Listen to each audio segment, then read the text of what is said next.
Hey guys, in this quick tutorial I'll show you how to change your navigational bar settings in your Android mobile device.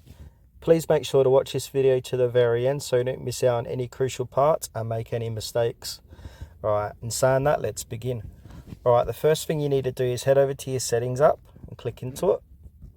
Look for display, click on display, and then scroll down a little bit and you should see navigation bar, click into it. And then here, my phone is set up buttons, but if you want swipe gestures, click in the swipe gestures. And this will bring up more options. You can enable gesture hint on or off. You can show your button to hide. Keyboard, toggle that on and off to hide the keyboard. If you want your buttons, click on buttons.